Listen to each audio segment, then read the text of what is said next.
মৰমৰ ছাত্ৰ-ছাত্ৰীসকল মোৰ ক্লাছলৈ স্বাগতম। তোমালোকক আজি কোশ্চিন বেংক 2025 মানে তোমালোকৰ লগত যেটো কোশ্চিন বেংক আছে হেতু কোশ্চিন বেংক ওলাই লবা। তোমালোকৰ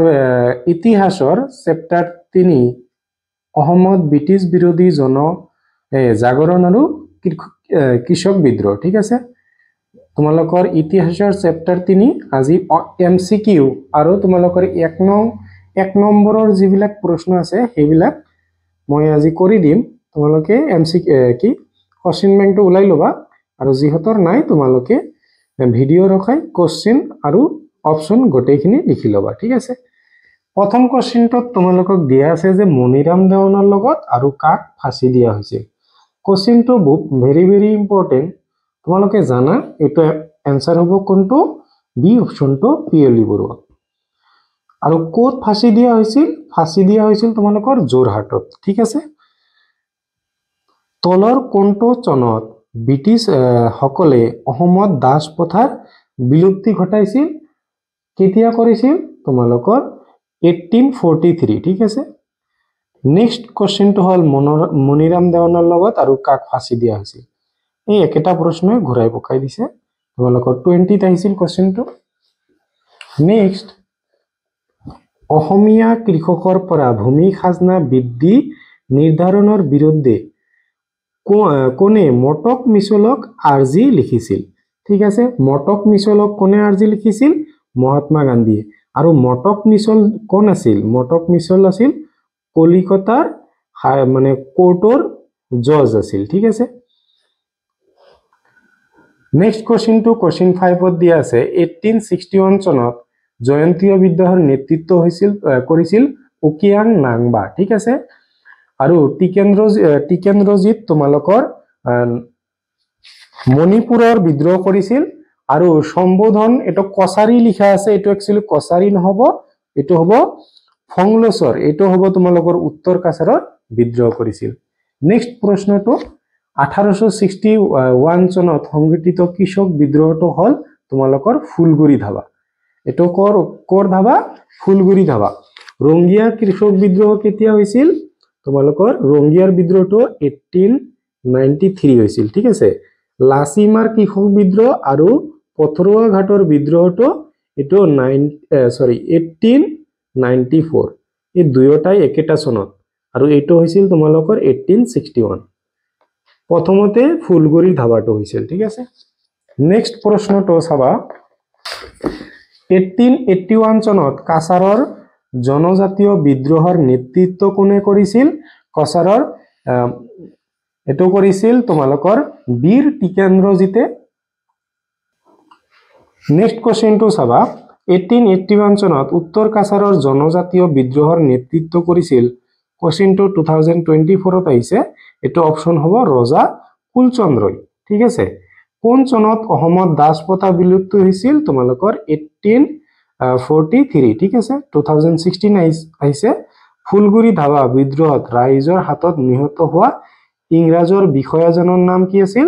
তোমালোকৰ বিষয়াজনৰ নাম হ'ব লেফটেনেণ্ট চিগাৰ, ঠিক আছে। তোমালোকৰ বিষয়াজনৰ নাম হল লেফটেনেণ্ট চিগাৰ। ইয়াতে তোমালোকৰ অপশনটো ইয়াতে দিয়া আছে। নেক্সট প্ৰশ্ন চোৱা, তোমালোকৰ এই প্ৰশ্নবোৰ কিছুমান কিতাপত আছে, কিছুমান কিতাপৰ মানে মিলা নাই কোশ্চিন বিলাক। এই কোশ্চিন বিলাকৰ মই সলিউশন কৰি দিছো। যেনেকুৱা ইয়াণ্ডাবু সন্ধি কেতিয়া স্বাক্ষৰ হৈছিল? 2022ত আহিছে। ইয়াণ্ডাবু সন্ধিৰ ওপৰত আৰু এটা কোশ্চিন দিয়া আছে। ইতিহাসত নহয়, ইয়াণ্ডাবু সন্ধিৰ ওপৰত আৰু এটা কোশ্চিন আছিল। তোমালোকৰ এই কোশ্চিনবোৰ মই কি কৰিছো চোৱা। নেক্সট তোমালোকৰ এই ডাঙৰ কোশ্চিনবোৰ 2-3 মাৰ্কৰ আৰু 5 মাৰ্কৰ কোশ্চিন যিবিলাক কমন পৰিছে সেইবিলাকতো তোমালোকে কৰিব পাৰিবা। যিবিলাক কমন পৰা নাই, যেনেকুৱা ইয়াণ্ডাবু সন্ধিৰ পিছত আৰু ইয়াণ্ডাবু সন্ধিৰ কেতিয়া স্বাক্ষৰিত হৈছিল, ইয়াৰ ফলাফল কি আছিল, আৰু বহু কেইটা প্ৰশ্ন তোমালোকৰ ভিতৰুৱা প্ৰশ্ন আছে। এই কোশ্চিনবোৰ মই সলভ কৰি দিছো। তোমালোকৰ ভিডিওটো ডেসক্ৰিপশনত লিংক দি দিম, মই তাৰ পৰা চাই লবা, ঠিক আছে। এতিয়া চোৱা, তোমালোকৰ অতিৰিক্ত প্ৰশ্নাৱলী, প্ৰয়োজনীয় প্ৰশ্নাৱলী 1 নম্বৰৰ কাৰণে ইংৰাজে অসমত দাস প্ৰথাৰ বিলুপ্তি কৰিছিল কেতিয়া? 1843 মনিৰাম দেৱানৰ প্ৰকৃত নামটো কি আছিল মনিৰাম দেৱানৰ প্ৰকৃত নাম আছিল মনিৰাম বৰভাণ্ডাৰ বৰুৱা ঠিক আছে মনিৰাম বৰভাণ্ডাৰ বৰুৱা তোমালোকে লিখি লব পাৰা যে মনিৰাম বৰভাণ্ডাৰ সৰি ইয়াতে এটো হবো ভাণ্ডাৰ বৰুৱা ঠিক আছে নেক্সট প্ৰশ্নটো হল মনিৰাম দেৱানে কোন অসম কোঁৱৰৰ সিংহাসনত প্ৰতিষ্ঠিত কৰিব বিচাৰিছিল তোমালোকৰ কমলেশ্বৰ সিংহৰ পুত্ৰ কন্দপেশ্বৰ সিংহ কি হব একচুয়ালি এনসাৰটো হল কন্দপেশ্বৰ সিংহ কন্দপেশ্বৰ সিংহ দেউতাকৰ নাম কি আছিল দেউতাকৰ নাম আছিল কামেশ্বৰ সিংহ ঠিক আছে মনিৰাম দেৱানে কোন অসম কোঁৱৰক সিংহাসনত প্ৰতিষ্ঠাপন কৰিব বিচাৰিছিল কন্দপেশ্বৰ সিংহ তোমালোকে লিখি লবা মনিৰাম দেৱানে কোন বঙালী মুক্তিয়াৰৰ লগ লাগি অসমৰ পৰা ইংৰাজক খেদুৱাৰ ষড়যন্ত্ৰ ৰচনা কৰিছিল হেতৰ নাম হ'ব মধু মল্লিক পিছত মনিৰাম দেৱানক ফাঁসি দিয়াৰ পিছত মধু মল্লিকক কি কৰা হৈছিল যাৱজ্জীৱন কাৰাদণ্ড বিহা হৈছিল ঠিক আছে নামটো কি হ'ব মধু মল্লিক ঠিক আছে নেক্সট মনিৰাম দেৱানক ফাঁসিৰ হুকুম কোনে জাৰি কৰিছিল মানে কোনে ফাঁসি দিছিল কেপ্টেইন হলৰয়েড ঠিক আছে কেপ্টেইন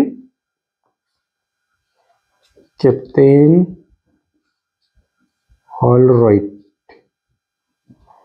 মনিৰাম দেৱানক ফাঁসি দিছিল ক'ত ফাঁসি দিছিল যোৰহাটত ঠিক আছে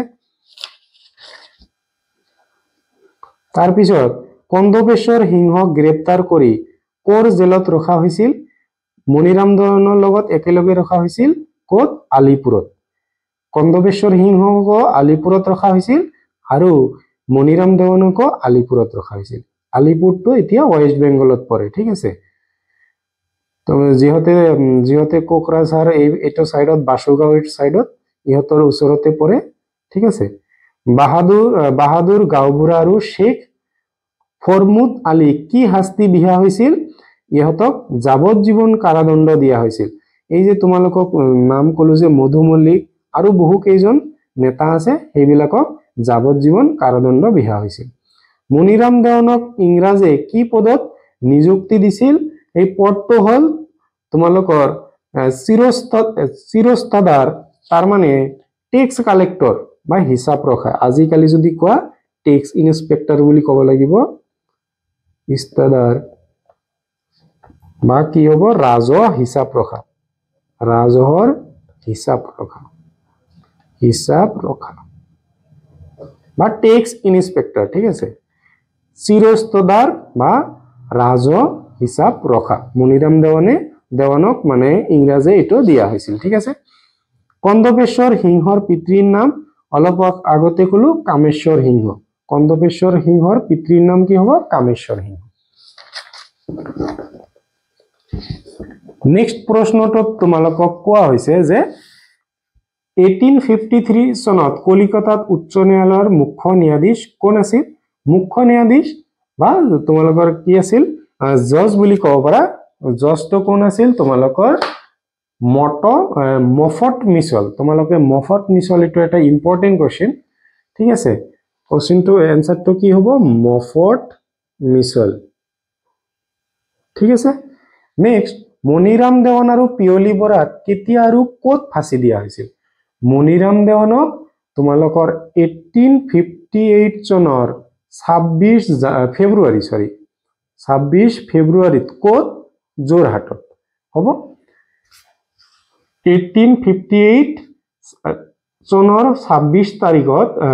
ফেব্ৰুৱাৰী তাৰিখে যোৰহাটত ফাঁসি দিয়া হৈছিল কাক মনিৰাম দেৱান আৰু পিয়লি বৰুৱাক তোমালোকৰ এইবিলাক অপশন নাই বুলি নাভাবিবা যে এইবিলাক নাহে ঠিক আছে এইবিলাক কোশ্চেনে অপশন বনাই দিব ঠিক আছে চাৰিটা অপশন দিয়া থাকিব তিনিটা অশুদ্ধ দিয়া থাকিব এটা শুদ্ধ হেতু ৰাইট হ'ব মনত ৰাখিবা তোমালোকে এটো অসমৰ প্ৰথমটো কৃষক বিদ্ৰোহটো কোনটো ফুলগুৰিৰ ধাবা ঠিক আছে প্ৰথমটো কৃষক বিদ্ৰোহ কি হ'ব ফুলগুৰিৰ ধাবা কেতিয়া হৈছিল ফুলগুৰিৰ ধাবা তোমালোকৰ 1861 ত হৈছিল মনত ৰাখিবা প্ৰথমটো কৃষক বিদ্ৰোহ ফুলগুৰি ধাবা আৰু ফুলগুৰি ধাবা 1861 ফুলগুৰি ধাবাৰ সময়ত নগাঁৱৰ উপায়ুক্ত বা তোমালোকৰ কি হ'ব এতিয়া যদি কোৱা ডিসি বুলি তোমালোকে চিনি পোৱা উপায়ুক্ত কলে বহুতে চিনি নাপাবা ডিসি কোন আছিল বা উপায়ুক্ত কোন আছিল তোমালোকৰ লেফটেনেণ্ট হাৰ্বাৰ্ট স্মিথ ঠিক আছে লেফটেনেণ্ট হাৰ্বাৰ্ট স্মিথ তোমালোকক লিখি দি আছো মই লেফটেনেণ্ট হাৰ্বাৰ্ট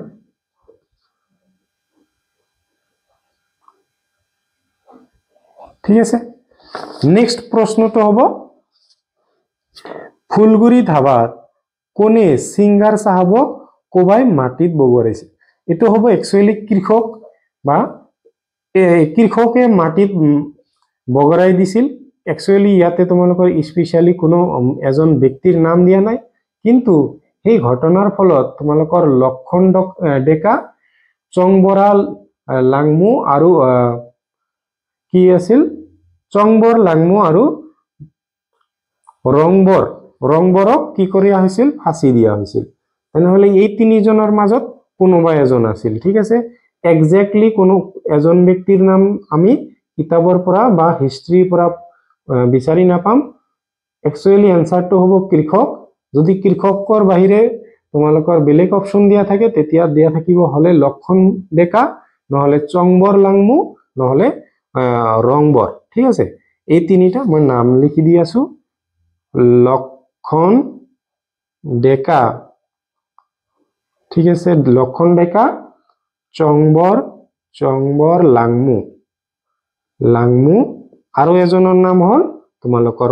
ৰংবৰ এই তিনিজনক এই ঘটনাৰ পিছত ফাঁসি দিয়া হৈছিল তাৰ মানে কি এই তিনিজনৰ কোনোবা এজন আছিল হ'ব নহলে তিনিজনে আছিল বেসিক্যালি তোমালোকৰ এটো অপচনত কৃষক অপচনটো দিয়া থাকিব তোমালোকে হেতু শুদ্ধ বুলি দিবা আৰু যদি না থাকে তেনেহলে এই তিনিজনৰ এজন দিয়া থাকিব হেতু শুদ্ধ হ'ব ফুলগুৰি বিদ্ৰোহৰ সময়ত অসমৰ কমিশনাৰ কোন আছিল ঠিক আছে ফুলগুৰি বিদ্ৰোহৰ সময়ত অসমৰ কমিশনাৰ আছিল হেনৰি হপকিনসন তোমালোকৰ নামবিলাক অলপ টান হেনৰি হপকিনসন হ'ব হেনৰি হপকিনসন এতিয়া ৰংগিয়াৰ কৃষক বিদ্ৰোহৰ আৰম্ভণি কেতিয়া হৈছিল তোমালোকৰ আৰম্ভণি হৈছিল 1893 চনৰ তোমালোকৰ 24 ডিসেম্বৰ হ'ব ৰংগিয়াৰ কৃষক বিদ্ৰোহ আৰম্ভ হৈছিল 1893 চনৰ 24 ডিসেম্বৰ নেক্সট প্ৰশ্নটো সুধিছে যে ৰংগিয়াৰ কৃষক বিদ্ৰোহৰ সময়ত তাৰ উপায়ুক্ত কোন আছিল মাজতে মিস গল নেকি ফুলগুৰি বিদ্ৰোহৰ সময়ত এটোতো কৈ দিলো ফুলগুৰি হেনৰি হেপকিনসন আৰু হল 1893 চনৰ 24 ডিসেম্বৰত ৰংগিয়াৰ কৃষক বিদ্ৰোহ আৰম্ভ হৈছিল ৰংগিয়াৰ কৃষক বিদ্ৰোহৰ সময়ত তাৰ উপায়ুক্ত কোন আছিল উপায়ুক্ত আছিল মেক কেবে এটো কি হ'ব মেক কেবে আৰু যদি ইংলিশত লিখা তেনেহলে এমসি কেবে এনেকৈ লিখিবা ঠিক আছে মেক কেবে বা এমসি কেবে নেক্সট প্ৰশ্নটো হল যে ৰংগিয়াৰ কৃষক বিদ্ৰোহৰ সময়ত ৰংগিয়াৰ তহসিলদাৰ কোন আছিল ৰংগিয়াৰ তহসিলদাৰ আছিল ৰাধানাথ বৰুৱা হ'ব নেক্সট প্ৰশ্ন সুধিছে যে পথৰুৱা ঘাটৰ ৰাইজ মেল কেতিয়া অনুষ্ঠিত হৈছিল পথৰুৱা ঘাটৰ ৰাইজ মেল অনুষ্ঠিত হৈছিল 1894 ঠিক আছে কেতিয়া যদি এক্সাক্ট ডেটটো খুদে তেনেহলে 26 জানুৱাৰীত স্টাৰ্ট হৈছিল তাতে 28 জানুৱাৰীত শেষ হৈছিল ঠিক আছে তোমালোকৰ মেইনলি তোমালোকৰ এটো আহিব যদি আহে তোমালোকক দিব পাৰে এইবাৰ তোমালোকক একো কোৱা নাযায় ঠিক আছে কি সুধিব পাৰে মানে যিকোনো এটা সুধি দিব পাৰে এক্সামিনাৰৰ মনৰ ওপৰত এটো ডিপেন্ড কৰিব কোনেও ক'ব নোৱাৰিব যে এইবাৰ কোনটো কমন আহিব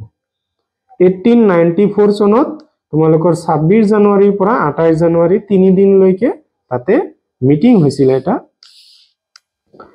তাৰ পিছত চোৱা পথৰুৱাঘাটৰ ৰাইজ মেলৰ সময়ত তাৰ জিলাধিপতি বা তোমালোকৰ ডিসি বা উপায়ুক্ত কোন আছিল তোমালোকৰ উপায়ুক্ত আছিল জেডি এন্ডাৰসন জে ডব্লিউ আৰ কি জে ডব্লিউ কি হ'ব এন্ডাৰসন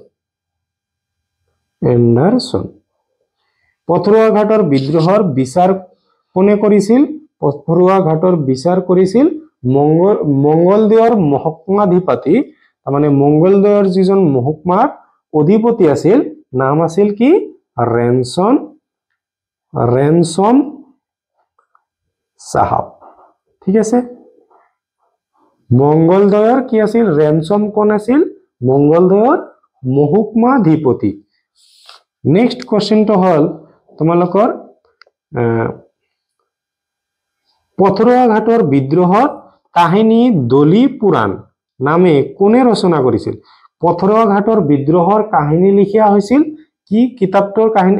নাম কি বা কাহিনীটোৰ নাম কি দলি পুৰাণ ইয়াক কোনে ৰচনা কৰিছিল কোশ্চেনটোৰ এনসাৰ হ'ব নাটোৰাম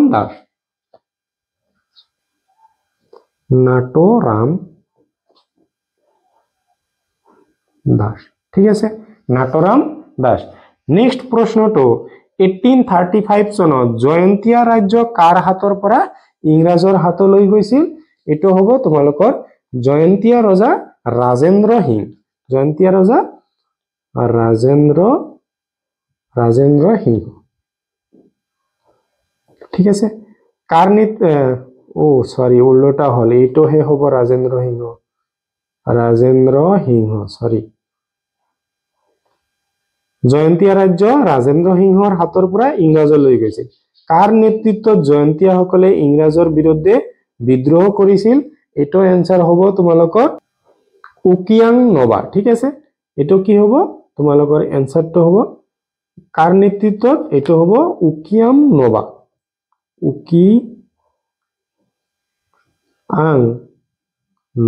ঠিক আছে তোমালোকৰ আগতেও এটো কোশ্চেন আছে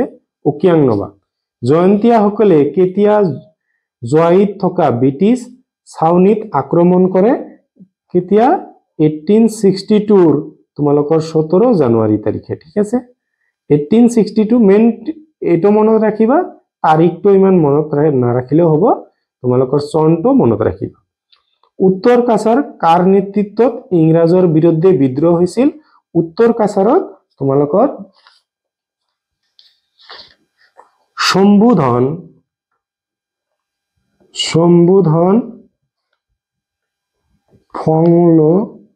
ফংলোচা কেতিয়া হৈছিল 1881 ত স্টাৰ্ট হৈছিল আৰু 82 ত তোমালোকৰ শেষ হৈ গৈছিল উত্তৰ কাছাৰৰ শম্ভুধন ফংলোচা ঠিক আছে উত্তৰ কাছাৰৰ বিদ্ৰোহৰ কেন্দ্ৰস্থল কি আছিল তোমালোকৰ কি হ'ব মাইবং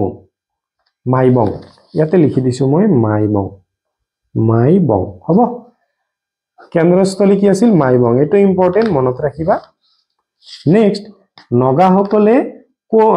কোন ব্ৰিটিছ বিষয়া 1878 চনত হত্যা কৰিছিল মানে ব্ৰিটিছ বিষয়াজনৰ নাম কি আছিল ব্ৰিটিছ বিষয়াজনৰ নাম আছিল তোমালোকৰ ডামান্টক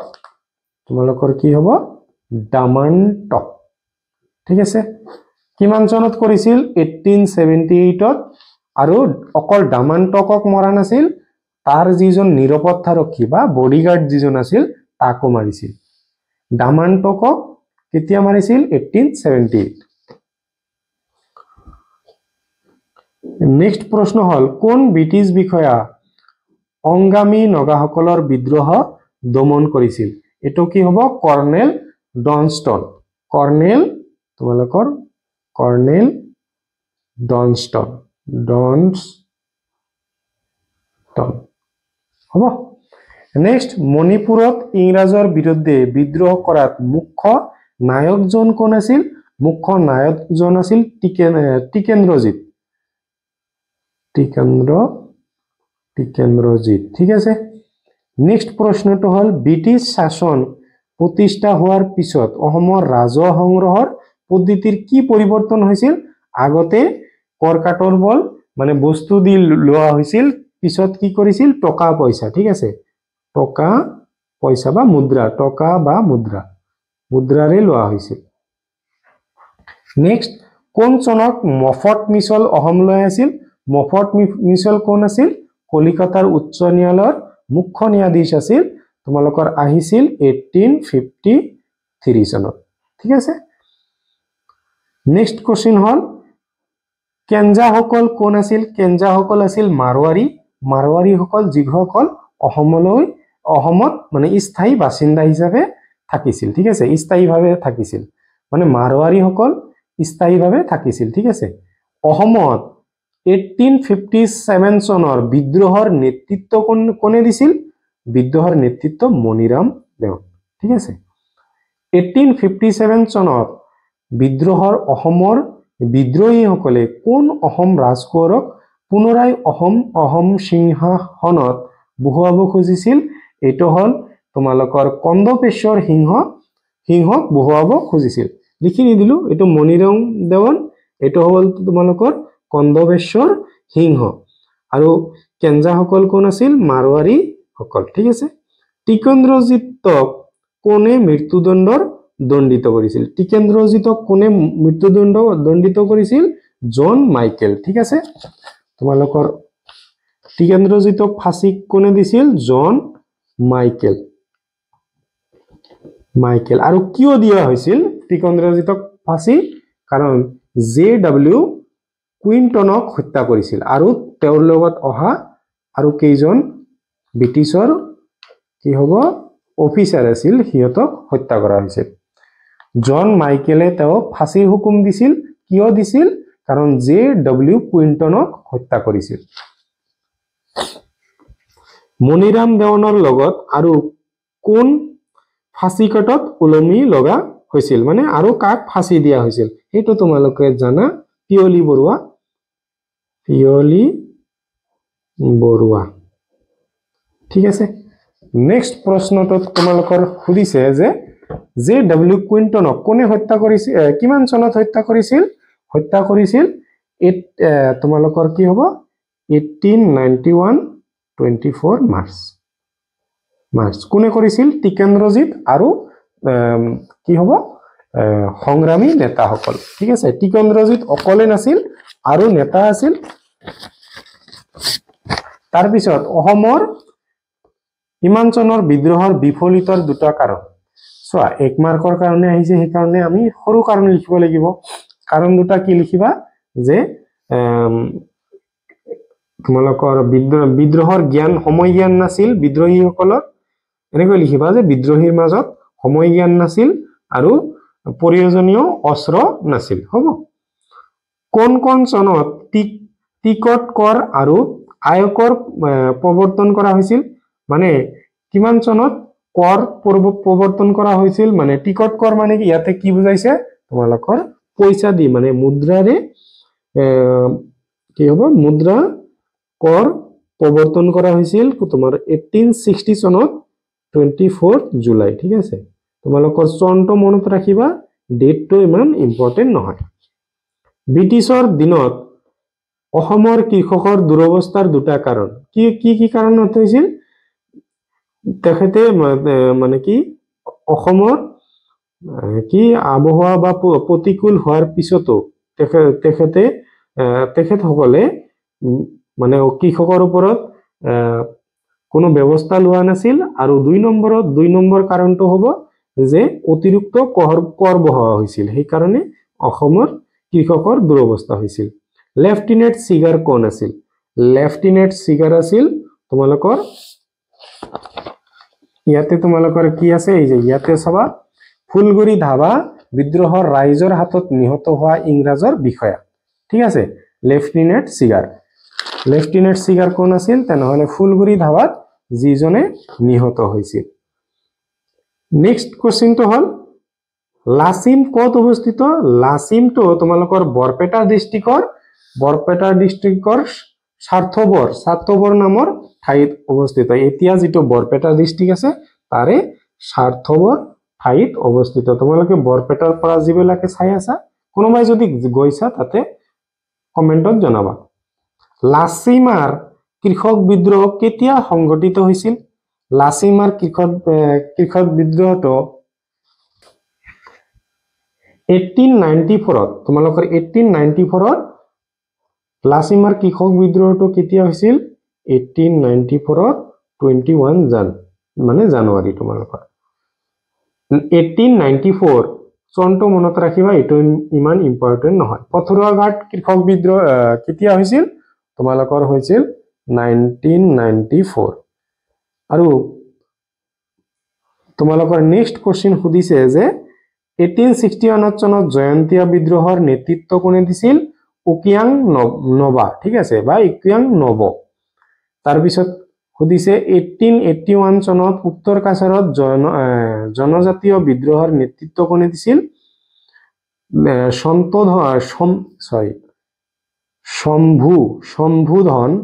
শম্ভুধন ফংলোচাৰ